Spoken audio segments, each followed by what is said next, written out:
Curso de Arduino, aula 18, continuando a família de CIs SN74HC. Agora vamos tratar da porta lógica OR. Também analisar os sinais lógicos em portas TTL, que vocês vão ver que o OR estabelece uma condição diferente. E discutir mais uma vez, frisar os valores de 0 e 1 que nós falamos na aula anterior. Em termos de circuito esquemático, vocês já estão percebendo que nesta família, todos os chips se comportam do mesmo jeito, esses que apresentam portas lógicas. Aplicação exatamente a mesma, entradas A e B aqui nas portas 4 e 5, né, nos pinos 4 e 5 do chipzinho. A saída pelo chip 6, vai dar num resistor para proteger um LED. O circuito é exatamente o mesmo. Saídas pelas portas analógicas e tal. Vocês vão ver o comportamento. Só que na porta OR, vejam, existem 3 condições em que ela apresenta, em que ela vai acender o LED. Então, as condições, as voltagens observadas no resistor ligado ao LED vão variar. Daí aqueles intervalos de 0 e 1 que nós comentamos na aula anterior e que nós vamos frisar aqui. Para a nossa explicação, eu quero que vocês prestem atenção em 2 fatos. Se a luz apaga ou acende e na luminosidade dela. Nós começamos colocando na saída analógica, o programa é igualzinho dos exemplos anteriores, das portas lógicas anteriores. Estou colocando 200, como eu falei, aqui no Analog Write, eu posso utilizar valores de 0 a 255. Estão vendo aqui? Estou utilizando 200. Então, isso corresponderia a sinal alto. Então, na porta OR, conforme a tabela de decisão dela, né? O que acontece? Se eu mando 2 sinais altos, ela tem que dar luz e alta, no limite de voltagem que é encarado como valor 1, como eu vou explicar no gráfico para vocês. Então, beleza. Está funcionando aqui, legal. Agora vamos mandar os 2 baixos, corresponderia a um resultado de OR de 0 com 0, que dá como resultado 0, ou seja, um sinal baixo. Então talvez vocês pensassem assim, a luz vai apagar. Ela não apaga, estão vendo? Ela fica fraquinha. Por que isso? Porque vocês não devem encarar o fato dela estar ligada com sinal alto, porque o LED dá uma luminosidade variável, tá? Do fraquinho, do apagado fraquinho ou forte, e isso não representa o valor 0 e 1 nos fatos de 0 estar apagado e 1 estar aceso. É o gráfico, os níveis de voltagem que vão dizer se o nível é 0 ou 1. Então, vamos mostrar o gráfico e explicar para vocês esse aspecto. Explicando na base do gráfico aqui, eu tive o cuidado de medir aqui nessa resistência as voltagens. Por quê? Como eu expliquei para vocês, o que acontece? Para saída, o nível 1 é a partir de 2,7 volts. Estão vendo aqui no gráfico? Aqui, ó. De 2,7 em diante é que é o valor alto, ou seja, o bit está com valor 1. E abaixo de meio, então vamos aqui na aula anterior, ó, saída, ó.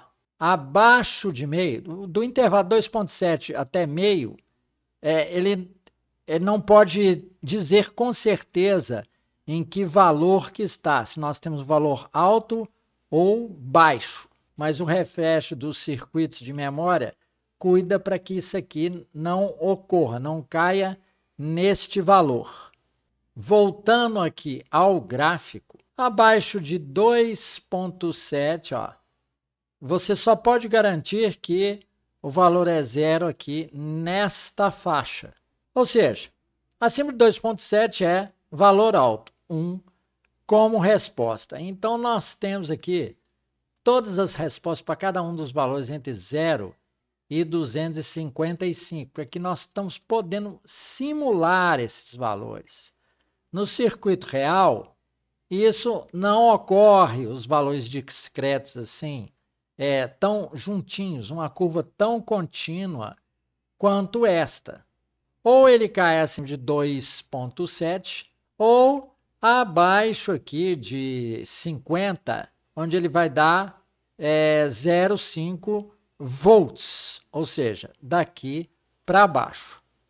Compreenderam? E observamos que, em termos de valor analógico, ele precisa estar acima de 165 aqui, ó, naquele local do código que a gente envia um valor aqui pelo analog write, para ser considerado o quê? Para ser considerado como tendo 2,7 volts em diante na saída, como é o circuito aqui. O circuito OR tem este complicador que o sinal poderia cair numa faixa muito contínua.